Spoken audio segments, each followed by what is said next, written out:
Hey, it's Kellen, and today on Diversified Game, you guys are going to learn something guaranteed.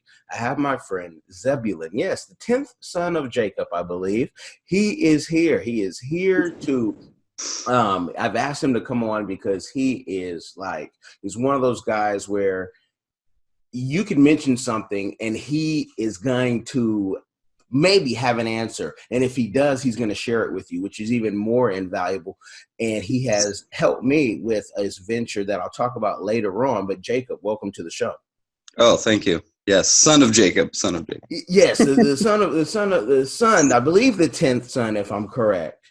That's right. One of the original 12 tribes of Canaan before it was Israel. This is going to be an example of one of those things that I jump in with. So here's an interesting fact about Jacob relating to our current world is that every crown of England has been crowned on a chair since the 1500s that's built around the stone of Jacob, the stone that Jacob laid his head on and had a dream or talking. You can tell I know a lot about it. But and that's the thing, like growing up, they try to tell you to master like one thing, but if you're multifaceted, which I think most people are, especially in the school system, they try to, mold you into something. And I never wanted to be in that mold. And I feel like you've been a stockbroker, you do your business now that is even multifaceted in construction. I mean, did you grow up like that where people were like, hey, you don't have to, taste and see everything? Or did you have, was it different for you? Yeah, I think I didn't really grow up with my dad. He was a long haul truck driver. But my mom encouraged us to, she didn't go to church, but she took us to church so that we could know what it was about. Said that if we liked it, she would, hook it up where we could go. She encouraged us to try different things. She never stood in our way, I guess, to try anything. So I had my own business in high school. I had my own apartment, so definitely didn't have anything standing in my way, I don't think, besides finances, when I was a kid. Wow. So she was really encouraging. And to get your own apartment, was it a situation where get out of here? Or you're like, hey, actually, I think I've outgrown this and I have my own money and I found an apartment? Yeah. My business in high school was document management. So it was kind of when the internet was first getting jumping. And I figured out a way in 1998 to take documents and run them through a document feeder and have it all automatically scan and convert to HTML. Sorry about that. And have it all convert to HTML, internet language, so that it's searchable. So I could take a picture of a page or, stacks of documents from a lawyer's office, or in this case was the commissioner's office in Tillamook, and run them through this document feeder and have it automatically turn it into a language that you could search. So that, for example, in this case, the commissioner's office would often in a meeting have to reference back to an old meeting from 4 or 5 years ago. And the only thing they knew was, it was about this, but all their files are ordered by date, not by what they talked about. So it was this crazy bad situation. So I came in there as a senior in high school and, gave them a contract and they accepted it. So yeah, I moved to an apartment that was a block from the courthouse in Tillamook. It was a friendly thing. Now that the thing for you to scan, did you own your own equipment or were you using someone else's? Yep, still there. Yeah. Okay. No, I said when you were scanning these documents, did you go out and buy your own equipment, or did you have access to someone else's? How did that even get started? Well, all you needed was a computer and a computer program and a document feeder scanner. That stuff isn't that expensive, but yeah, I bought my own equipment. With my first contract, I negotiated that they would basically pay for my equipment and living expenses for however long I thought it was going to take. Okay. And I can hear someone out there saying, well, why didn't he just use Genius Scan and do, or, why didn't they, these things weren't as smart as they are now? No, I basically invented a Genius Scan before that was a thing. And that is something like when you tell those stories, I have only a few, and I'm like, you make it work. Like you make it work. You can, I remember turning computers into servers, Yeah. and, and it was because, well, servers were either not where they were, or they were just way too expensive out of our league. But it was always, someone giving a spark and running with it. And that's what I hope with all of Diversified Game we do. So you did that business, you move out. How long did that business go for, and what made you stop? I mean, I did that business through the last part of high school, Mm-hmm. and I basically stopped because I went to college. I went to Ripon College, which is the founding city of the Republican Party. Not why I went, it just fun tidbit. Al Jarreau also went there, who's like, you know who Al Jarreau is, yeah? Yeah. I love Al Jarreau, by the way. Oh, yeah. No, I dig it. I dig it. But yeah, so I went to college there, and I tried to do a similar thing while in college. I thought, okay, I'll apply this to the student library. I'll scan in all the, proprietary documentation, or, I actually had a chance in class to use it because they did this weird practice where they would say, oh, go to the library and there's 2 of these books there, but we need all 50 of you to check it out within the next 24 hours and do a thing. So it's like this, it was really just a stupid thing. So in the class, I just make up an excuse to leave, go check out the book, scan it all in because I still have my equipment, and be like, okay, now everybody can just go to this website. Yeah. So I'm sure there's an app similar to that today, but back then we didn't have that. So I love it. I love it. And through this whole process of even moving out and doing your business, mom is always supportive. There's no, because I think that stops a lot of kids from pursuing what could be whatever the next great thing is you don't have support. You don't have anyone who will, some people say, oh, you could never do that. And as soon as someone tells you that, that's when you have to do it because you have to show them. But a lot of folks just don't have that courage or that insight. I see a lot, so that's a great thing that you had that support. And then you go to college and, when you told me, hey, I was a stockbroker, I mean, I was like, wow, okay. That sounds like a lovely life.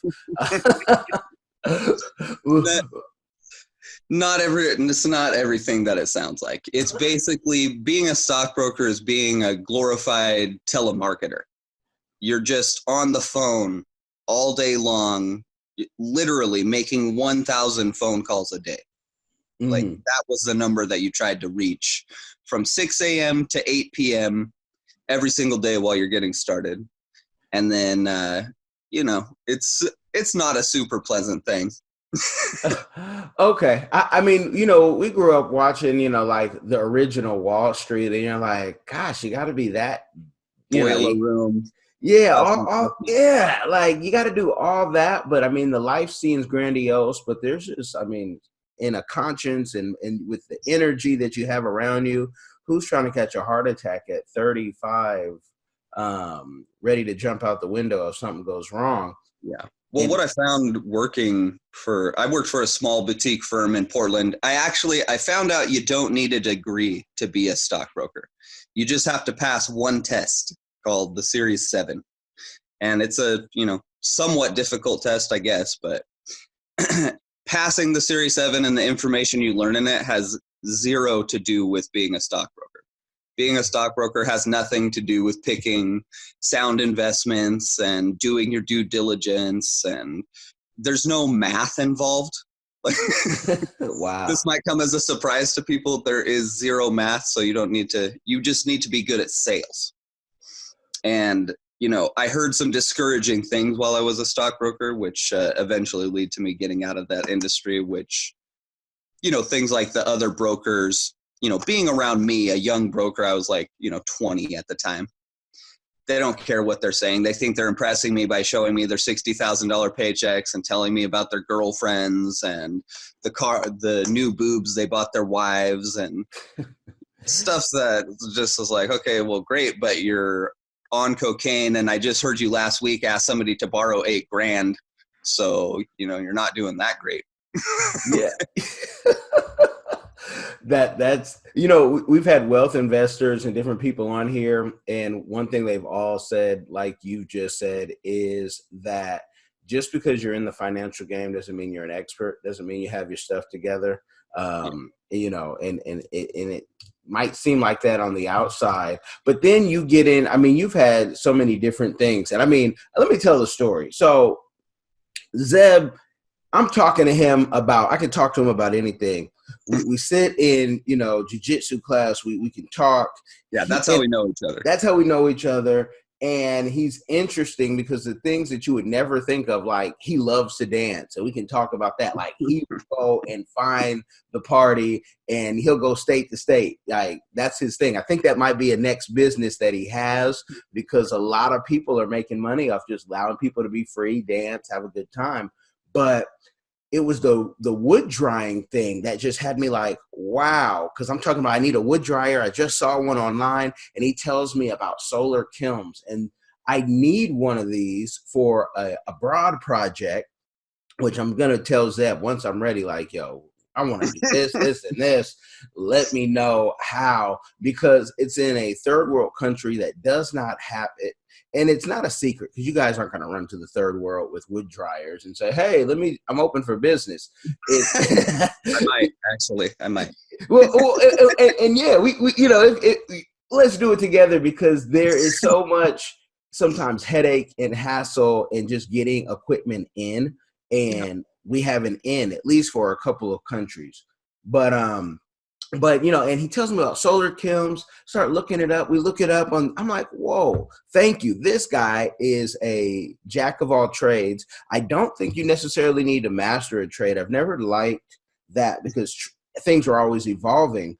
But with that energy that you have, like with your job now, or not even job, your business, how did you get into that in construction and, the design part? Because he designs. He doesn't just do construction. He's shown me the softwares and the things he's designed for malls and different things, and he does it quick.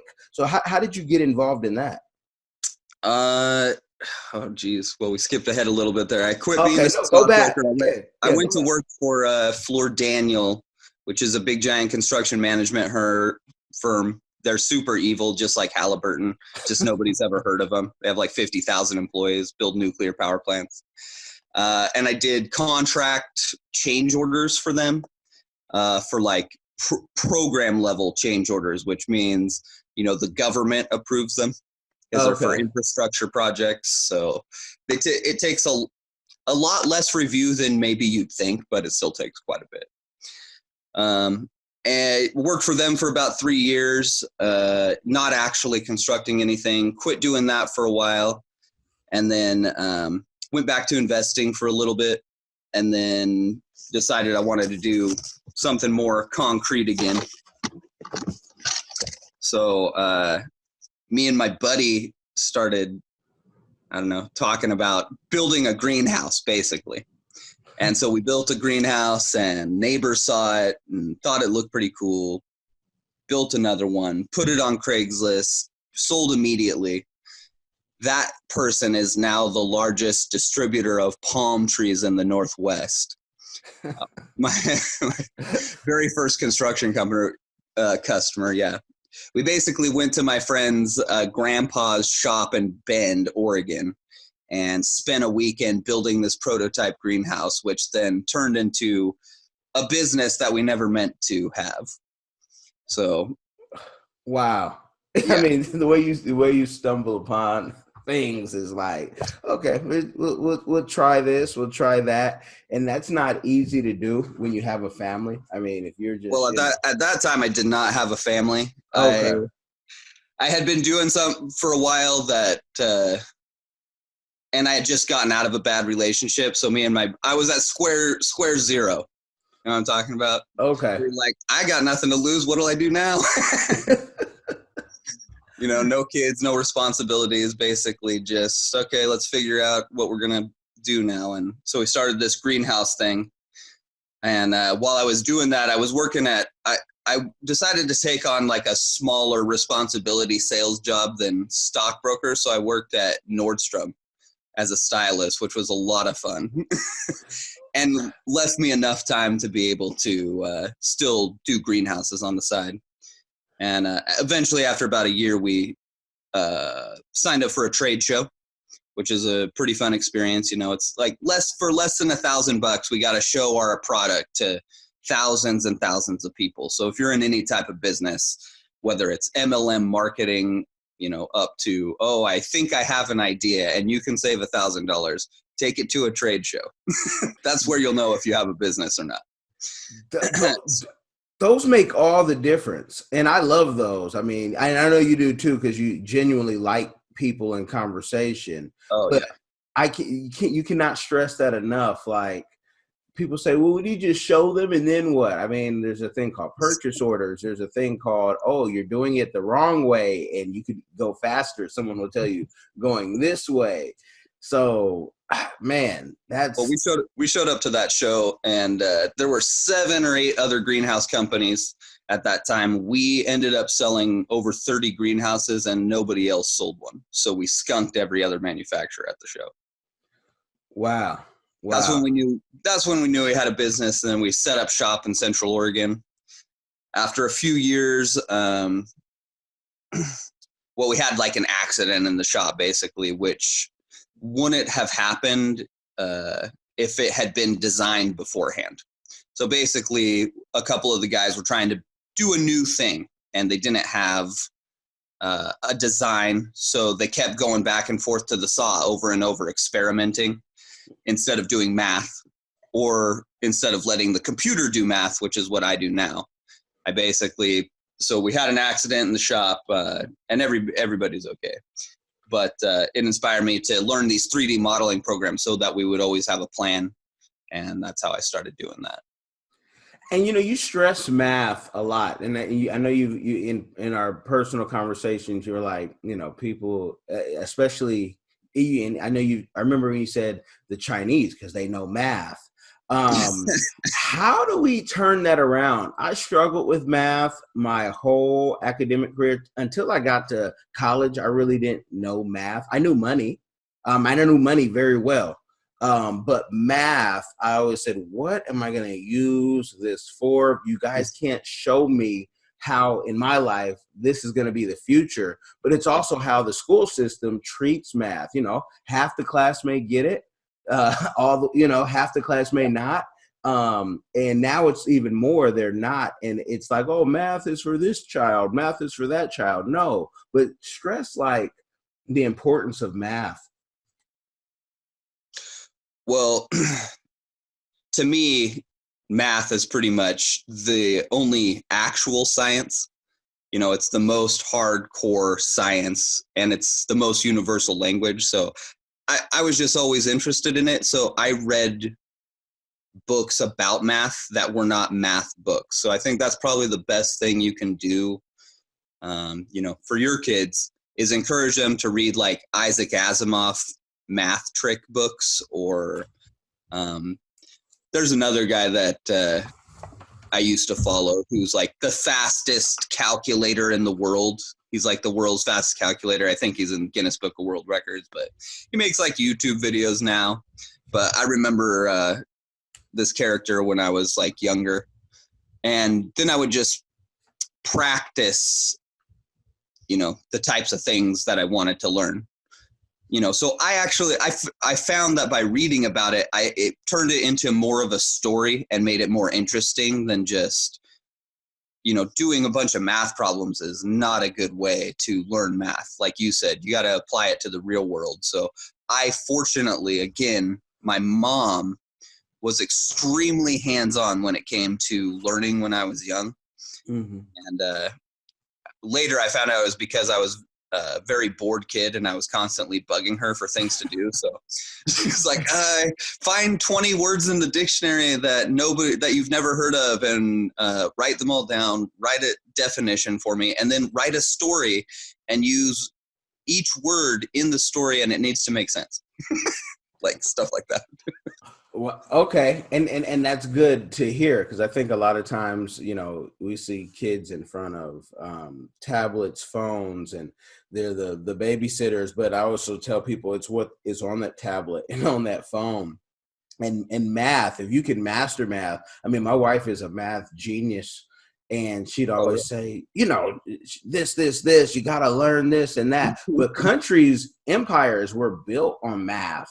And so it just, in my life, I'm like, it was hard, but the system is hard. And I wasn't the only one who struggled. And what they used to say, at least in the 80s and 90s, the Asian kids. And it's like, no, because they're forced to do after school math. It wasn't like it just came naturally to anyone. And that's kind of like a cop out. But I went to a school, most of the time it was probably half white, half Asian.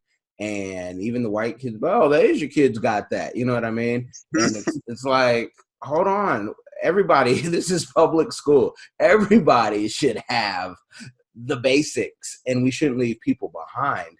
Yeah. So when I went by the time I got to school, I already could read and do pretty advanced math.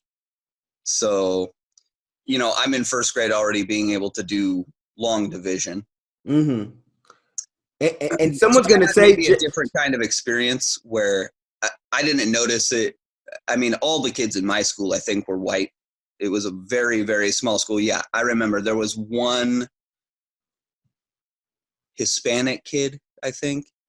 And I don't remember anything about race back from that time or it having anything to do with schooling. Like, I remember going to school my first day, and they gave us a page with emoticons.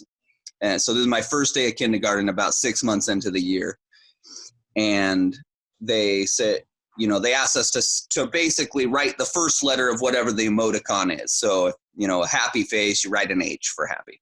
Yeah. So this is how advanced we are. So she's like, I'm the new kid, so call me up to the front of the class and ask me to do it. I see a sad face, so a little frowny face with a tear. So I write the word on the chalkboard, the whole word. And the kids are just like looking at their, is that right? And because I had written the word melancholy instead of sad. In kindergarten. And I got in trouble. For doing that. The teacher told me that was the wrong word. Then I recited the definition, which of course I knew because this is a practice my mom had me doing every day. Yeah. This is what I thought I was walking out of, like, I'm being really held back by having my mom teach me stuff, and that I was going to be going to a place where it was nonstop learning. And, you've been to school, so that's not what it is.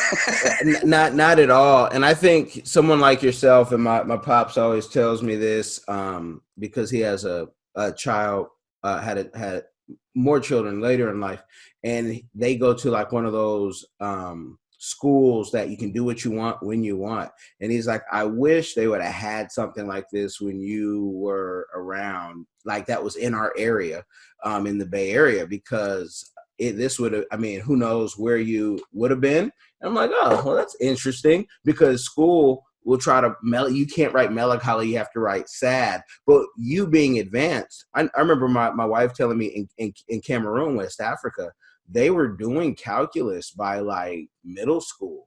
And so when she was like, you guys, it's like calculus is a new thing to most of the people in college. Like, unless Bay Area, very privileged area. I went to one of the best high schools in our area of the Bay. And it was like calculus wasn't something everybody was running to unless you fit this mold. And I was a jock, and I played sports, and I had a job, and I can tell you, calculus, struggling since whenever, if it's not money, I can tell you money real quick. But there's no incentive to be interested in it, basically. In fact, there's a lot of disincentives in our society to, one, not know math, and to two, not be interested in it. You know, one of the obvious things, like you just said, you know, I was a jock. So what you're saying there in relation to math is people are expecting me to be interested in a certain thing and not in other things. And if I am, then I receive some kind of social penalty. Mm-hmm. It's basically what you're saying with that type of a situation. Now, as an adult, you realize when you look back on it, oh, nobody actually cares. I could have been good at calculus and it wouldn't have affected my jockiness, you know, or my social standing. I mean, I kind of realized that in high school, so I didn't put myself in any particular group. I think I got along with pretty much everybody. I did some sports and some, you know, theater and music and just whatever I wanted, basically. I just felt like school, you know, our parents are paying taxes for school to be there for us to take advantage of. So I took every single free program I possibly could. You know, yeah. Well, did every activity I could. And I didn't, you know, I never hung out with the football players that I played with. There might have been one, maybe two that I actually liked. I had my own group, but I would really talk with anybody who I felt, especially, you know, when you have your girlfriends back in the day. That's who I really want to be around. I want to be around the women. Right. And at the time, mine was from Spain. And, you know, I thought I was Puff Daddy. I had J-Lo, right? I had the Rolex because she had a place also, her dad, in New York. And I was really that guy. And I had my own car, but she had a car before I could even drive. I was 14 when I met her type thing, because I'm kind of a creature of habit. But I don't, you know, as I told you, I like to eat off my own plate. That means on a lot of things. People are like, what? But you know, I wish I could have got the math. I'm like, maybe I could have been like Elon Musk if I would have known how, you know, we could have done this, and this. But I use it a lot in my personal life too, just, you know, in approaching questions about the world. Mm-hmm. Like I was teaching a class one time to all these like young troubled students, let's call them. And they were basically like in a kid jail, but it was like set up like a school where they were like, you know, had to ride and take care of horses and do things kind of like a step before going to juvenile hall, basically. And I was teaching these girls about gardening, and one of them raised their hand, very concerned, wanting to, because they'd heard we're going to run out of water. So, you know, how are we going to garden if we run out of water? So I was like, okay, well, that's an interesting question. I don't think that's possible to run out of water since it's fungible, which is an important, this is why grammar is important. It's kind of like the math of language is like knowing what words mean. So fungible means that, you know, 1,000 years ago, you know, some hunter could have pissed out water that you're drinking today. It's like every single drink of water you're drinking has been peed out. So just accept that. Okay. By something. There's a purification process called the weather that I think keeps us all in water into perpetuity, but I'll look into it. So I did look into it, and I found out that the average rainfall per person on planet Earth is about 25,000 gallons per person per day. The average American uses 100 gallons. Wow. So to answer her question, I was like, I drew a graph and drew like what 100 looks like next to 25,000, you know, and it's like a tiny little dash next to a giant skyscraper. Yeah. So, you know, even if there were hundreds of times more people than there are, still wouldn't run out of water.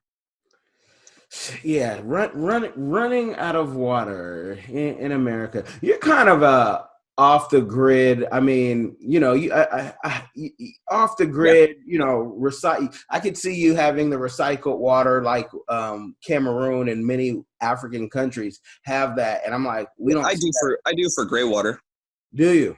Yeah, for my garden and stuff. Like I water with gray water. Okay. Yeah, for sure. Could you ever see that coming in style? Like, I want to be off the grid wherever I go. I don't want to have to pay the government for electricity. I don't want to have to pay for water. Could you see in the future, like more and more people having it like you see in the second and third world, where you're collecting your water and it's filtered out, and then we don't have to wait for that water bill or that electricity bill? I know it sounds like a minor thing to some people, but I just don't like having to wait for the government or be billed for things that are just God given. Right. So how do I put this?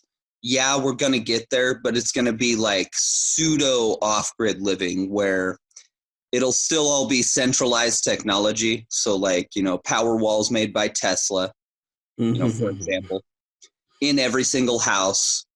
And there will be some kind of subscription service attached to it. Believe me, it would be a very disruptive technology to come in and all of a sudden cut off all these corporations' spigot of bill money, basically. Mm-hmm. So they're not going to set up systems. And this is the real tragedy of government, is they pose as, how can we put it as best? As very learned individuals in society who are hyper-focused on morally rectifying the organization of our society. Mm-hmm. So they're like the utmost, moral people, are moral betters, really,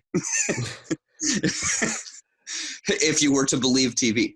And then, they're supposedly conferring with scientists and environmentalists and, business tycoons to come up with solutions for how our society is organized. And it seems like the solutions they're coming up with always have this flavor to it. We pay more money, and then we tell you that you're getting something even though you can't really see it or sense it. Like you're in the income bracket, I'm sure, where when they tell you they're doing something, what that results in is you paying more money. You don't ever see a positive benefit the other way. Unless you're a contractor or something who benefits from that government program. I see that all the time too. But I asked the government, we do government contracting here and there.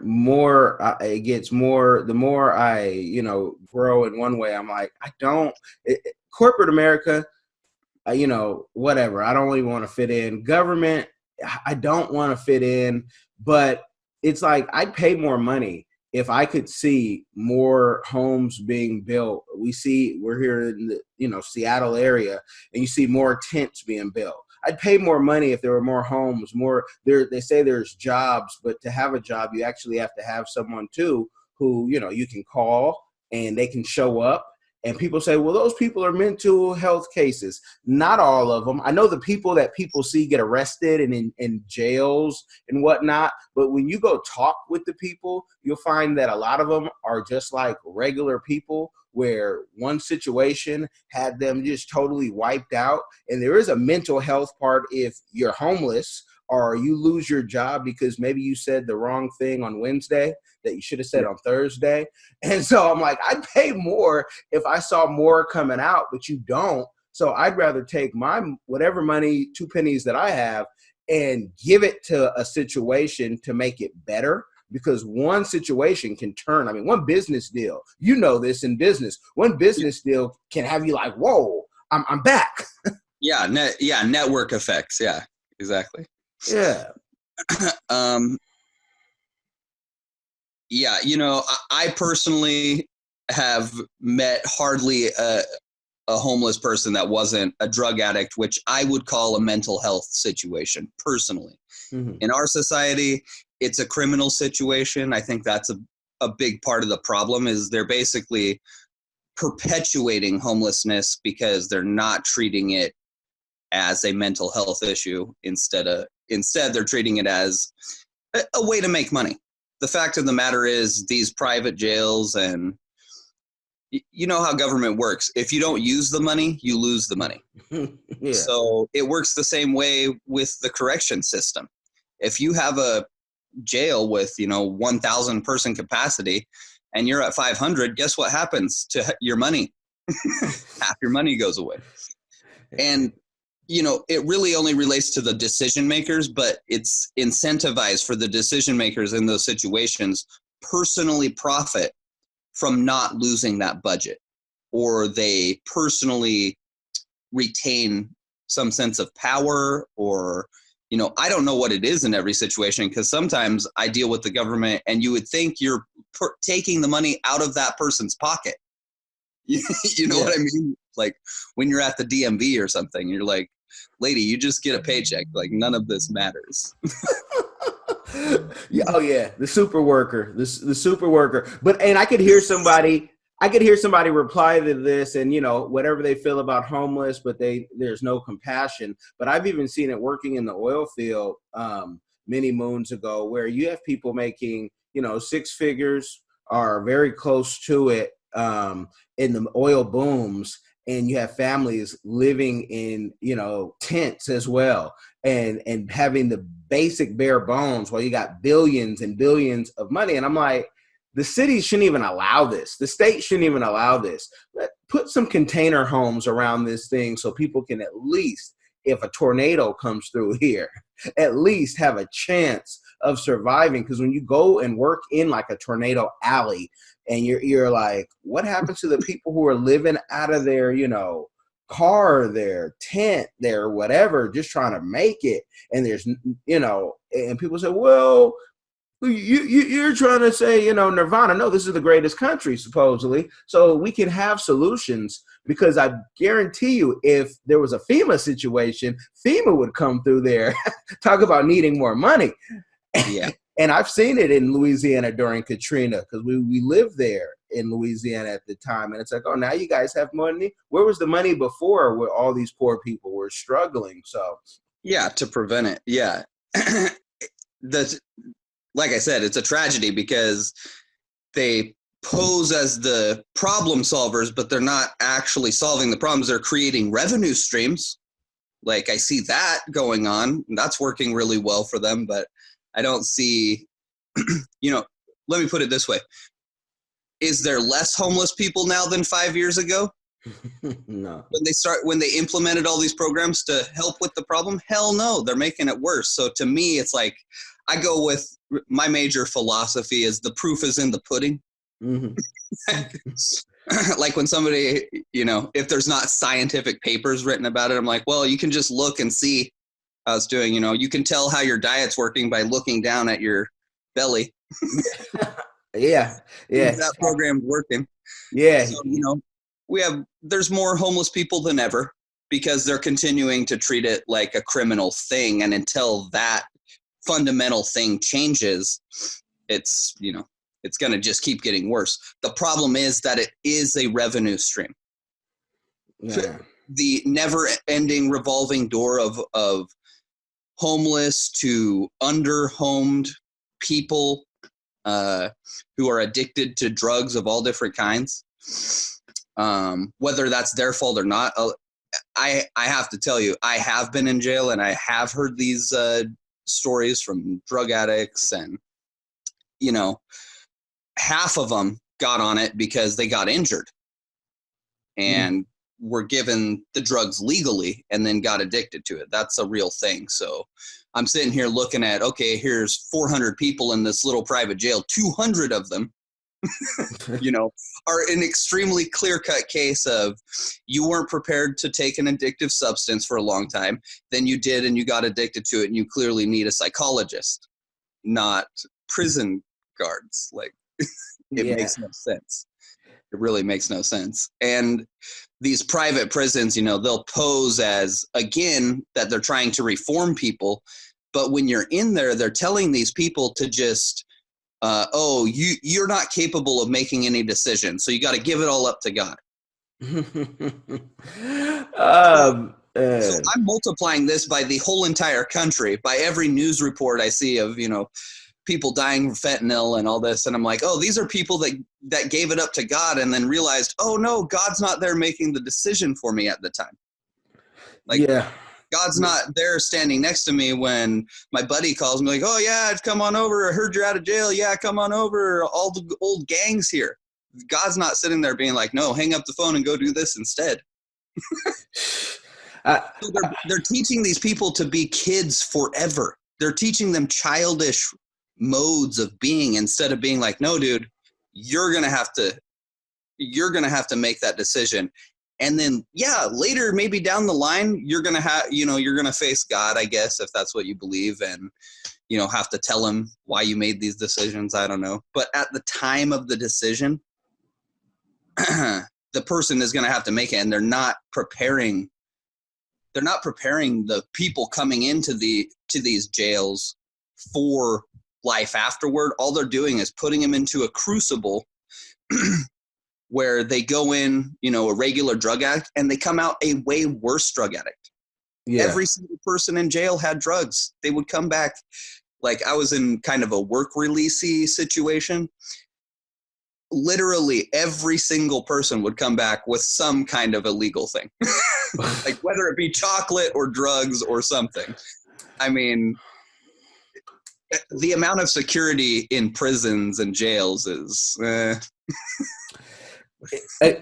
we always say government run things run just like government run things, but even private, because the government puts so many stipulations. I've worked in with 13-year-olds to 18-year-olds in various situations who some been on heroin, and we've been able to, it's always a team effort. But to get people to kick their habit, you need to give them something positive. It could be a job. It could be a house. It could be just an opportunity. It has to be an alternative habit. Yeah. An alternative habit. And they're not going to get that by going into jail and conversing with other drug addicts all day long who are in the exact same situation. That's just, they need to be around the opposite kind of people. You know, basically, hey, there's other things to do in life besides whatever this, there's more to it beyond that. Like, half of the people in there also got, the shit beat out of them as kids, or were sexually abused as kids, or, that's the part you never can, when talking with the government. Let's do more in the mental health, because if we can stop some of the mental stuff, things will turn around. But that's why it's not going to change. That's why it's not going to change, because for some people it's a revenue stream. Mm-hmm. So until those people are identified and called out, or probably, if I was personally profiting from sending people with no power to a place where they can be forgotten about, I'm probably not going to be trying to change that anytime soon. Yeah. So the situation is basically this, and this is when I went to jail. This is what happened. I look up the judge running the case. I find out that he owns basically a piece of a holding company that builds private prisons. The prison's payout is determined by occupancy. That means that he personally profits more by sending people to the jails that he helped finance to build. And that should be illegal. It is illegal. It is totally 100% illegal. But who's going to do anything about it? That's asking basically the criminal justice system to investigate itself. Yeah. No beat police officer is going around gathering intel and being like, oh, I heard this judge is doing something illegal. I'm going to look right into that. That's not happening. Fuck. Well, they're all part of the same. It's all part of the same group. And, I could be accused of being in elitist groups, but I read Donald Trump's book at like 12 and said, oh, okay, you go join these clubs and doors can open, no matter what. And it's the same thing there. And I'm not trying to say it's like wholly untoward, like, of course it makes sense that somebody in the criminal justice system who's, from their perspective, from the perspective of a judge, they're probably saying, oh, there's more criminals than ever Of course I'm going to invest in this. Yeah. You know, that's their mindset. They're not thinking of it from my point of view of like, oh, we're just creating criminals out of thin air that are really just like we're taking people. I have a buddy who's a psychologist that told me he basically only works with extremely drug addicted women. And he told me 100% of them have been raped as kids. Yeah. 100%. I believe it. And they're being treated like criminals. And I mean, he's told me more than that. Basically, like, you know, they continue to be abused in the criminal justice system. And that from his perspective, the type of people that gravitate towards those jobs have a tendency to lean towards that. Like they tend to be the type of people that will continue to perpetuate abuse. They're not counselors. You know, guards in jails are not counselors. I've seen people who work in. I worked at my first job, Louisiana Methodist Home, and it's a big compound facility. Some kids come in after doing a drive-by to get leniency when they do go to court. Those are the rich kids. Some just don't have homes. They've been dropped off. You know, it used to be an orphanage. And I have seen, you know, it was one particular person. He actually took a kid home. And I'm like, this kid was like not a weakling kid. This was like the king of the whatever, the gang in the thing, right? And he took a kid home. And, you know, the kid was like, you know, we rode four-wheelers. But the guy, I'm like, who knows what he did when he took him home? You know, he was kind of, you know, a little off. And I think everyone's a little off. But I'm like, who knows what taking him home on the four-wheelers, what type of, you know, fantasy land that he had, and that this kid was vulnerable and was like, hey, at least I'm not in that group home situation. And, you know, so that's crazy. I want to do this because we can do this all day. And I mean, people, we could talk all day, and I can have Zeb back on. I think he should have his own podcast that he does daily to give the game. And I'm going to send him the link. If I haven't already, I'm going to send it again because I want him to do that because it's a podcast I would listen to. But I want you to tell us, like, what is your community give back that you're doing or that you want to do in the future? Okay, well, basically the community give back we're doing right now revolves around two things. One is this organization called Green Bee, which is a Facebook-based gifting group. You can only give things away or request things. So the work that I do is construction, like Kellen said, and I do commercial tenant improvements. I work with a designer who's basically connected to all the malls in the Seattle area, and when a store shuts down, they call him up to clear it out. So we end up giving away I mean, there's a dress barn shut down in a mall in this area, and they left behind, you know, dozens and dozens of mannequins and tables and fixtures and their POS systems and like thousands of hangers. And so that's the type of thing we'll like load it all up in the trailer and then give it away on Green Bee. We're doing stuff like that all the time. And then we're lucky in that we have a place very close to the city limits in Bothell with 5 acres. So we have a 3-acre field, and then we basically offer that to people on Green Bee. If, you know, you live in an apartment, but you want a garden, we have like, you know, all kinds of cedar, and we have polycarbonate from my regular greenhouse manufacturing business. We also have greenhouses. So you can like come basically and use a piece of the field for your garden if you don't have a garden space. So in the future, I would like to expand that, you know, in every way possible, basically. It's coming and it's needed, especially in this area that's about to change with this train station. You guys have got the game. Again, let me know. I'm going to get Zeb's information that he'll want to share with you. It'll all be in the description box, because this is, the guy is a consultant of the consultants of the consultants, and we're gonna talk. I hate to cut it short for y'all, but Daddy Dolphin, that's who this is right here. For those who are watching on YouTube, he has to wake up kids and get them ready for school. So, Zeb, we're gonna talk, brother. Thank you. Thank you, Kellen.